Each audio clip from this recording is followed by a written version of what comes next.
afternoon to all. I am Bhavya, studying 9th class in JPP High School, Tondavaram. ఈరోజు EMDPలో భాగంగా మనం chain మేకర్ని interview చేయబోతున్నాం. ఆయన ఎవరో కాదు, మా పాఠశాలలో ఇంగ్లీష్ ఉపాధ్యాయులు ఏవి అప్పారావు గారు. ఆయన్ని ఎందుకు ఇంటర్వ్యూ చేయబోతున్నామంటే మా పాఠశాలలో ప్రముఖ జాతీయ నాయకుల శాస్త్రవేత్తల దినోత్సవాల రోజుల్లో మాకు పాంప్లెట్లు అందజేస్తారు. పిల్లల చేతుల్లో కరపత్రాలు ఉండేలా చూస్తారు. ఇప్పుడు ఆయన్ని మనం ఇంటర్వ్యూ చేయాలి. Welcome sir. మీరు పిల్లలకి ఈ పాంప్లెట్స్ ఇస్తున్నారు కదా, ఈ పని మీరు ఎందుకు చేస్తున్నారు? యాక్చువల్గా మనకి పిల్లల్లో ఎలా ఉంటుందంటే గాంధీ గారి బర్త్డే ఎప్పుడంటే చెప్పబోతున్నారు, కానీ ఒక ప్రముఖ సినిమా హీరో బర్త్డే ఎప్పుడంటే చెప్తున్నారు. అంటే పిల్లల్లో తమ అభిమాని హీరో బర్త్డే గుర్తుపెట్టుకున్నారు, కానీ మనకు నిజమైన హీరోలైనటువంటి మన స్వాతంత్ర సమరయోధులు కానీ, లేకపోతే జాతీయ నాయకులు కానీ, శాస్త్రవేత్తలు కానీ ఇలాంటి వారి యొక్క బర్త్డేలు ఎప్పుడు మనకు గుర్తుంది. అందుకని నాకు మొదట ఆలోచన అలా వచ్చింది. అలా యాక్చువల్గా అయితే మొదటిసారిగా ఈ పేజీ ఎప్పుడు పడిందంటే పిల్లల్లో ఒక చైతన్యం రగిలించాలి, గొప్పవారి యొక్క జీవిత చరిత్ర వాళ్ళ దగ్గర ఉండాలి, వాళ్ళు తెలుసుకోవాలి, వాళ్ళు ఇన్స్పైర్ అవ్వాలనే ఉద్దేశంతో ఈ కార్యక్రమాలు చేపట్టింది. ఇన్స్పిరేషన్ అంటే యాక్చువల్గా ఇంతకుముందు నేను పనిచేసిన పాఠశాలలో ఒక విద్యార్థిని గాంధీ గారి గురించి తెలుసా అని చెప్పి చెప్పలేదు, నెహ్రూ గురించి తెలుసా చెప్పలేదు, అల్లూరి సీతారామరాజు గారి గురించి తెలుసంటే తెలియదు అన్నారు. అప్పుడు నాకు అనిపించింది అనమాట. అలాగే ఆ ఊళ్ళో వీళ్ళు ప్రముఖ నటుల యొక్క ఫ్యాన్స్ అసోసియేషన్ పెట్టి ఒక వీధిలో ఒక స్టార్ ఫ్యాన్స్ అసోసియేషన్, వేరే వీధిలో ఒక్కొక్క స్టార్ ఫ్యాన్స్ అసోసియేషన్ ఇలా పెడితే ఏంటి మనకి నిజమైన హీరోలు అయినటువంటి మన స్వాతంత్ర సమరయోధులు లేకపోతే మన జాతీయ నాయకులు అసలైన హీరోలు వాళ్ళకి లేదు, కానీ ఫ్యాన్స్ అసోసియేషన్ మామూలుగా నటించే హీరోలకి ఫ్యాన్స్ అసోసియేషన్ ఉంటున్నాయి. అందుకని నాకు అక్కడ తెలిసింది, నాకు ఆలోచన ఏంటంటే మనం అభిమానించవలసింది, ఆరాధించవలసింది తెర మీద ఉన్న రియల్ హీరోలు కాదు, రియల్ హీరోని. అందుకని ఆ రియల్ హీరోలు ఎవరంటే మనకి స్వాతంత్రం తీసుకొచ్చినటువంటి గాంధీ, నెహ్రూ లాంటి వాళ్ళు, అలాగే రాజ్యాంగం రాసినటువంటి మన అంబేద్కర్ లాంటి మహాశయులు లాంటి వాళ్ళు, అలాగే మనకి కొన్ని విషయాలు కనిపెట్టారు. థామస్ అల్వా ఎడిసన్, మన అబ్దుల్ కలాం ఆజాద్ లాంటి వాళ్ళు కొన్ని విషయాలు, ముఖ్యమైన విషయాలు కనిపెట్టిన మేధావులు ఉన్నారు, మనకి శాస్త్రవేత్తలు ఉన్నారు. అలాంటి వాళ్ళు మనం హీరోలుగా భావించాలి, అలాంటి వాళ్ళ జీవితంలో ఆదర్శంగా తీసుకోవాలి. ఈ ఫ్యాన్స్ అసోసియేషన్ అనేది పెట్టి కరపత్రాల ద్వారా పిల్లల్లో చైతన్యం కలిగిస్తుంది.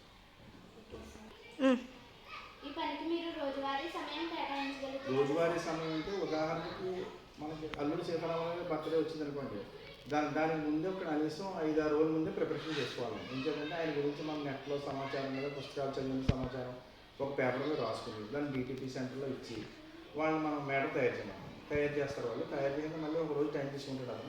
మన్నాడు వెళ్ళి మళ్ళీ దాన్ని ప్రూఫ్ చూడాలి. అంటే పిల్లలకి మనం ఇచ్చే సమాచారం ఎక్కడ అచ్చు తప్పులు అలాంటివి ఉండకూడదు, కాబట్టి ఆ అచ్చు తప్పులు ఏమంటే సవరించి ఇంకా ఏమైనా మేటర్ కుదించి ఇంకా ఎలాబరేట్ చేయవలసి ఎలాబరేట్ చేసి అందులో మార్పులు చేర్పులు చేసిన తర్వాత మాత్రమే ఫైనల్ ప్రింట్ తీసుకున్న తర్వాత దాన్ని ప్రజెంట్ చేయడం జరుగుతుంది. అంటే ఏంటి, ఆ బర్త్డేకి ముందు రోజు జరిగిపోవాలి అనుకో.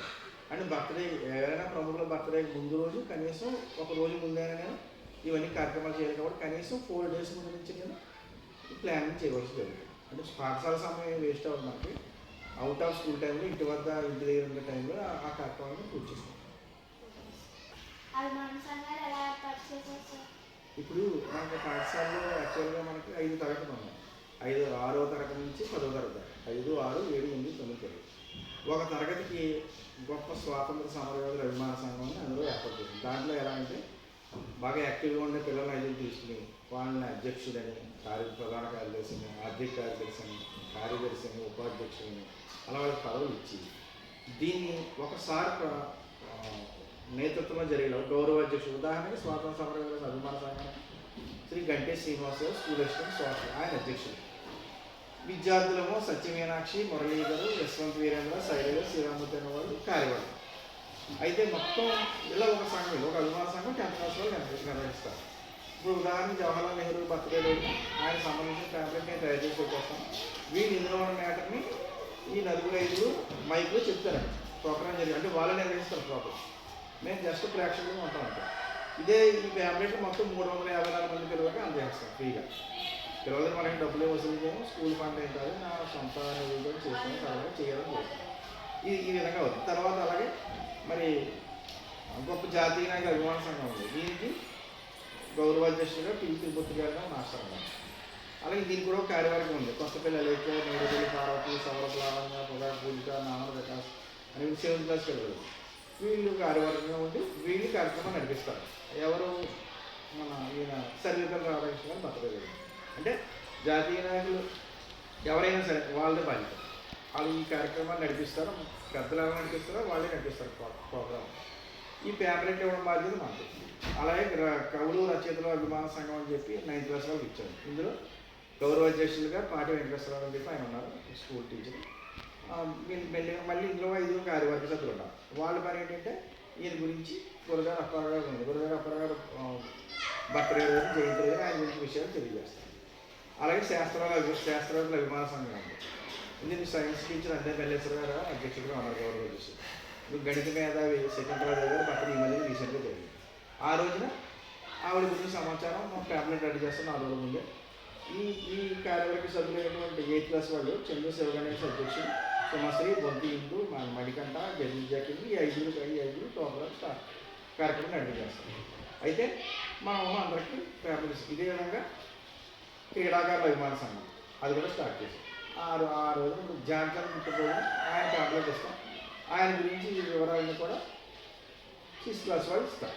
అలా ఈ విధంగా మనం ప్లాన్ చేసి ఒక్కొక్క క్లాస్కి ఒక అభిమాన సంఘం ఇచ్చి, అంటే సినిమా హీరోలకు అభిమాన సంఘాలు కాదు మనకి, ఇలాంటి గొప్ప శాస్త్రవేత్తలకి, తర్వాత జాతీయ నాయకులు, స్వాతంత్ర సమరయోధులు మనం గుర్తుపెట్టి వాళ్ళే మనకి నిజమైన హీరోలు అని తెలియజేస్తూ వాళ్ళ జీవితాలు మనం తెలియజేసినటువంటి పిల్లలకి వాళ్ళ గురించి మన పిల్లలు కూడా ఇన్స్పైర్ అవుతారు. అది ఇందులో ముఖ్యమైన ఉద్దేశం.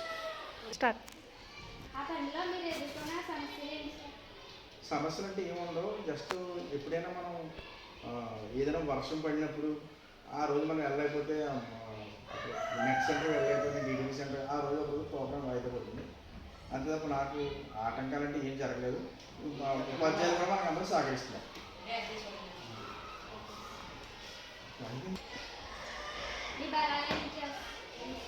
బలాలంటే విద్యార్థులు అందరూ తెలియని వాళ్ళు. వీళ్ళు మనం ఏదైనా పని అని చెప్తే వాళ్ళు దాన్ని కార్యదక్షతతో చేపడుతున్నారు, దాన్ని నిర్వహించగలుగుతున్నారు. అంటే నాయకత్వ లక్షణాలు పిల్లల్లో మనం బలంగా నాటగలుగుతున్నాం. ఈ పిల్లలు కూడా వాళ్ళు చక్కగా ఫాలో అయ్యి వీళ్ళు కూడా తెలియని వాళ్ళని మనం అందులో ఎంపిక చేసాం కాబట్టి వాళ్ళు చక్కగా దీన్ని ప్రోగ్రామ్ సక్సెస్ చేయగలుగుతుంది.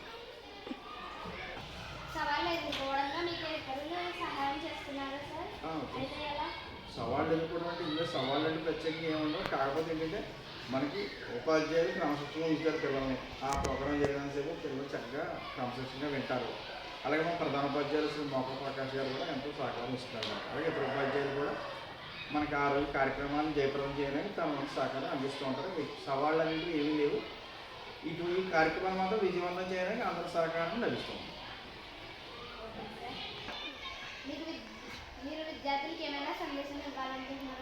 విద్యార్థులకి ఇచ్చే సందేశం అంటే ఇప్పుడు మేము ప్యాంప్లెట్లు ఇస్తున్నాము. ఒక సంవత్సరం కాలంలో కనీసం 20 మంది కానీ 10 మంది కానీ నాయకులు, జాతీయ నాయకులు, స్వతంత్ర సమరయోధులు, అలాగే మన శాస్త్రవేత్తలు, కవులు, రచయితలు వీళ్ళందరూ సమాచారం ఇస్తున్నాం. ఇచ్చినప్పుడు పిల్లలు వీటిని పారవేయకుండా వాళ్ళ దగ్గర భద్రపరుచుకుని పెళ్లి చేసుకుని వీటి ద్వారా వాళ్ళ రేపు భవిష్యత్తులో వీళ్ళు ఇన్స్పైర్గా తీసుకొచ్చి వెంటనే ఇంత గొప్పవాళ్ళు అవ్వచ్చు. అలాగే రేపు కాంపిటేటివ్ ఎగ్జామ్స్లో కూడా వాళ్ళకి ఇందులో ఉన్న సమాచారం వాళ్ళు ఉపయోగించుకుని వాళ్ళు విజయం సాధించారు. కాంపిటేటివ్ ఎగ్జామ్స్లో కూడా ఆ విధంగా కూడా మనం విజయం పొందొచ్చు అని అన్ని విధాలుగా వాళ్ళ నాయకత్వ లక్షణాలు అభివృద్ధి చెందితే దేశభక్తి పెంపొందుతుంది. ఇన్నోవేటివ్గా ఆలోచించే శాస్త్రవేత్తలు తయారవుతారు. అలా క్రీడల పట్ల ఆసక్తి కలుగుతుంది. రచయితల పట్ల ఒక అభిప్రాయం ఉంటుంది. వాళ్ళ రచనలు కూడా చేయించుకోవాలి, ఇన్స్పైర్ అవ్వచ్చు. అన్ని రకాలుగా సర్వతోముఖాభివృద్ధి పిల్లల్లో జరుగుతుందనే ఉద్దేశంతో వాళ్ళు అలా ఎదగాలని ఆశిస్తూ ఇటువంటి కార్యక్రమం చేపట్టడం జరిగింది. అందుకని ఇదే నా సందేశం. ఓకే, థ్యాంక్ యూ అమ్మా. బాయ్.